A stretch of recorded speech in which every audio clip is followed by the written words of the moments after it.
Cafiero convocó a CGT y entidades del agro. Comenzó el paro ganadero por 18 días. Realizan los empresarios la Asamblea General. Los empresarios inician la movilización. El gobierno convoca a una constituyente.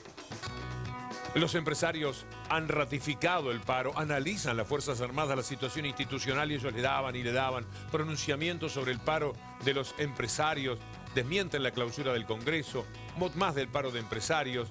El Poder Ejecutivo decidió ayer el receso parlamentario, amplia adhesión tuvo el paro de los empresarios. Al costadito dice Kissinger negocia con Venezuela, el tiempo en que se robaban el petróleo de Venezuela con una gran facilidad.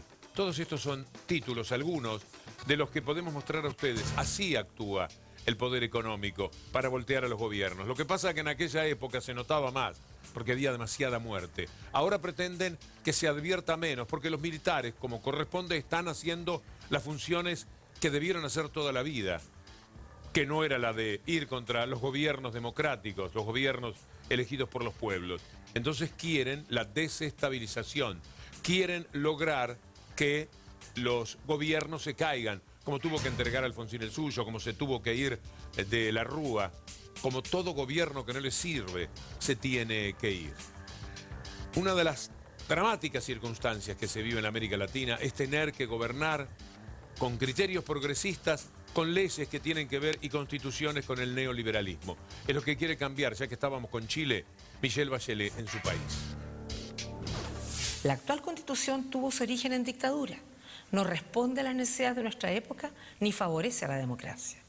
Ella fue impuesta por unos pocos sobre la mayoría. Por eso nació sin legitimidad y no ha podido ser aceptada como propia por la ciudadanía. Ha llegado el momento de cambiarla. Chile necesita una nueva y mejor Constitución, nacida en democracia y que exprese la voluntad popular.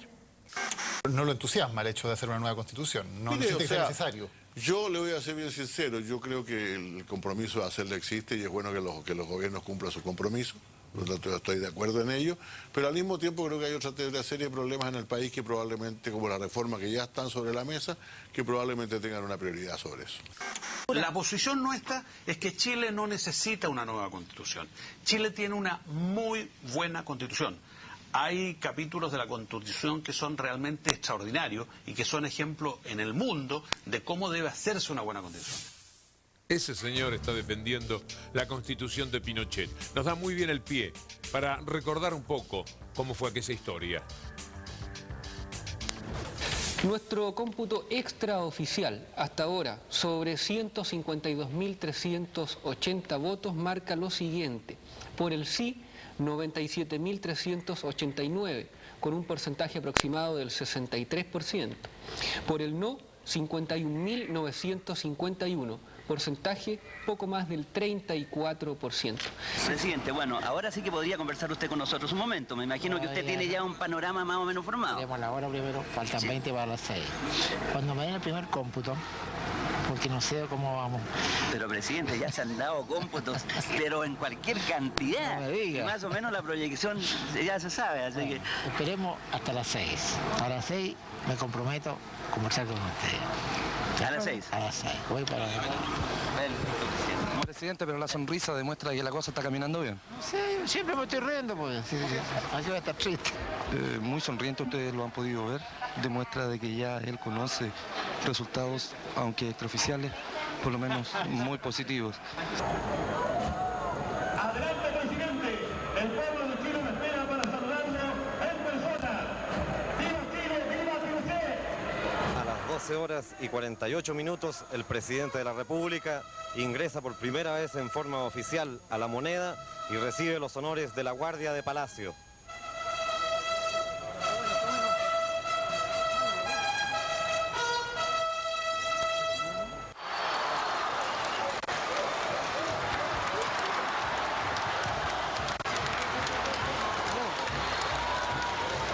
Es el momento que el presidente de la República se asoma al balcón presidencial para saludar al público que se ha congregado en esta zona para brindarle una manifestación popular. Somos un gobierno de chilenos y seremos inflexibles en hacer cumplir las leyes, reiterando que el peso de la autoridad caerá sobre quienes pretenden destruir la paz social. aquellos que discrepan con lo que se hace en bien de Chile, por última vez, los llamo a sumarse al esfuerzo de todos sin condiciones.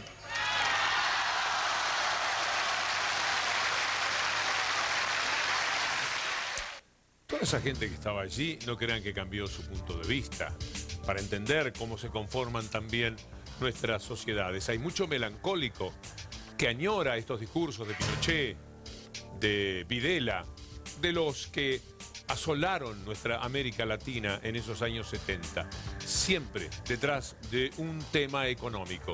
¿Ustedes pueden creer lo que ocurre en Ecuador? En Ecuador lanzaron una ley sobre la herencia, un pequeño tributo para las herencias.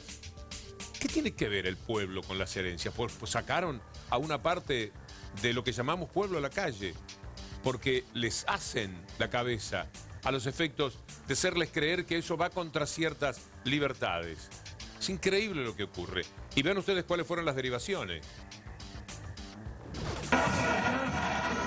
Se estima que unas 2.000 personas han salido a las calles a protestar contra las últimas medidas económicas que se debaten en la Asamblea Nacional, los proyectos de ley de herencias y plusvalía. La discusión es otra.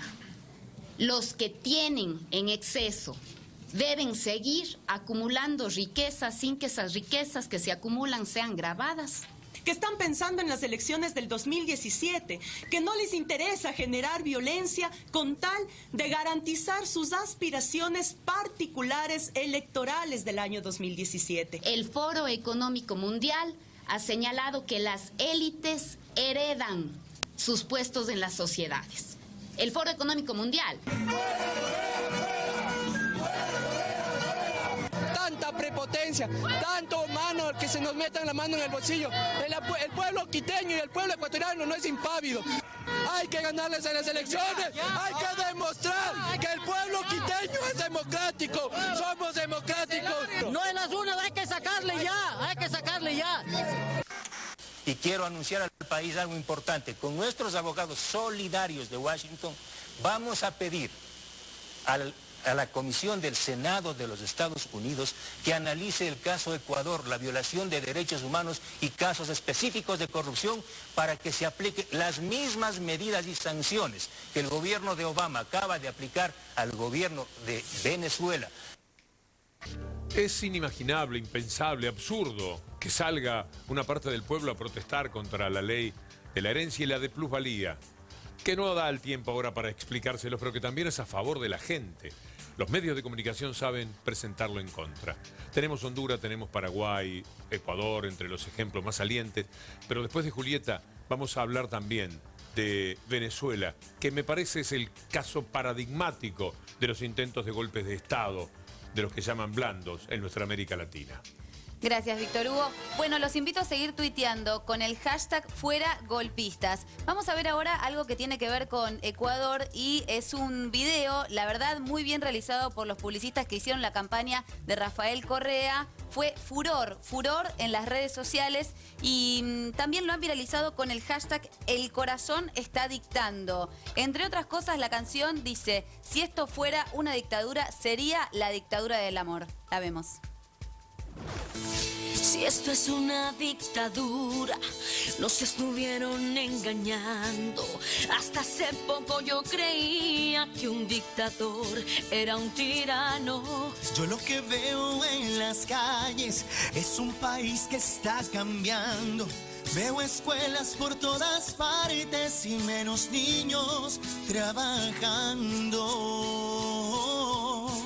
Si esto es una dictadura, es porque el corazón les está dictando. Recuperamos la esperanza que nos estaban robando. Recuperamos la autoestima palmo a palmo trabajando. Redescubrimos la riqueza del suelo que cultivamos. Si esto es una dictadura, es porque el corazón les está dictando.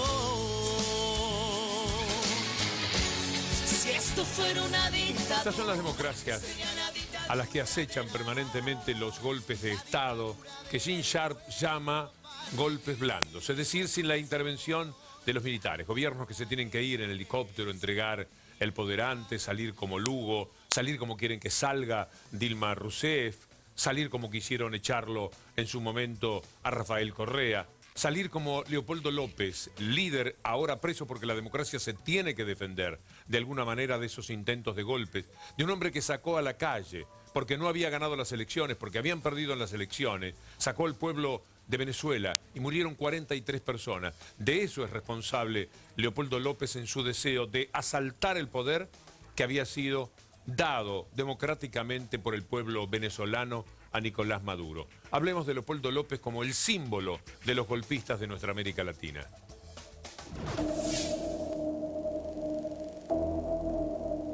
Su nombre es Leopoldo López y actualmente es el líder de la polémica agrupación de ultraderecha Voluntad Popular. Sus actividades comienzan en los 90 cuando estudió en una institución estrechamente vinculada a la CIA, el Kennedy School of Government de la Universidad de Harvard.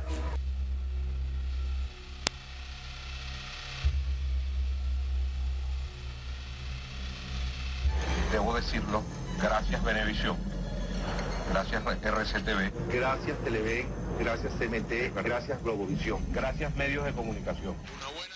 Tomamos la decisión de ir con un grupo de personas de la policía de Chacao y paramos unos carros, le quitamos las llaves a los conductores que estaban allí y trancamos en ese momento la autopista para que no vinieran los autobuses. ¡Que lo sepa Nicolás Maduro! ¡Vamos a sacarlo de Miraflores! Ante la imposibilidad de lograr el poder por la vía electoral, López arranca en el 2014 su nuevo proyecto conspirativo llamado La Salida, que comienza con los infames ataques al equipo de béisbol cubano en la Serie del Caribe de Margarita y seguidamente continuaría con la trágica jornada del 12 de febrero del 2014 contra la Fiscalía General, que además de daños y destrozos multimillonarios dejó 3 muertos y más de 60 heridos. ¿Cuándo termina esto para ustedes? Cuando logremos sacar a quienes hoy están gobernando. Siguiendo el guión trazado por Washington, las protestas son ampliamente difundidas a nivel internacional, con el claro objetivo de atacar a la revolución y justificar una invasión militar. Sin embargo, repentinamente la historia de Leopoldo López dio un extraño giro tras el inicio de esta nueva ofensiva violenta, ya que 6 días luego reaparecería ante las cámaras entregándose pacíficamente a las autoridades e inclusive caminando al lado del presidente del Parlamento, Diosdado Cabello, para ponerse a las órdenes de la justicia de nuestro país. La razón de este inesperado cambio se debe a que durante su fuga de las autoridades, López descubre con estupor que algunos de sus grandes aliados en el seno de la autodenominada Mesa de la Unidad Democrática planeaban asesinarlo con asesoría de la CIA, a fin de utilizar su muerte como combustible contra el gobierno, apartarlo de la carrera por la presidencia y exacerbar la violencia en las manifestaciones opositoras. Ese es el Leopoldo López. Es uno más. Pero hay un criterio de la derecha por el cual este hombre no debería ser inculpado de haber provocado la muerte de 44 personas porque no había ganado su partido las elecciones y por lo tanto quería el poder ya. No tenía paciencia para esperar las próximas elecciones. Quienes sí la esperan, y en ese sentido vale la pena subrayarlo, en la Argentina, aunque no sepan muy bien cómo es el apellido de Leopoldo, de todas maneras lo respaldan y tratan de pedir la liberación de un hombre que intentó un golpe de Estado.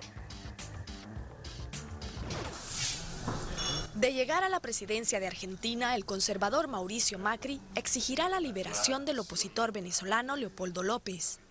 Este fue condenado a 14 años de prisión.